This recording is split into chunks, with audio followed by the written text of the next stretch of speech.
Здание школы искусств в столице Коми в вечернее время засияет разноцветными красками. В 2024 году учебное заведение обретет архитектурную подсветку. Об этом журналистам рассказал главный архитектор города Владимир Рунг.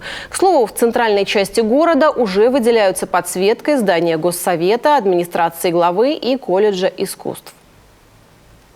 У нас в правилах прописано, что при подсветке здания обязательно согласование с администрацией, так как это изменение фасада здания. Понятно, что оно работает в вечернее время или ночное время, но в любом случае изменяет и делает, меняет образ здания по-своему. Поэтому регулировать подсветку здания, конечно, нам необходимо.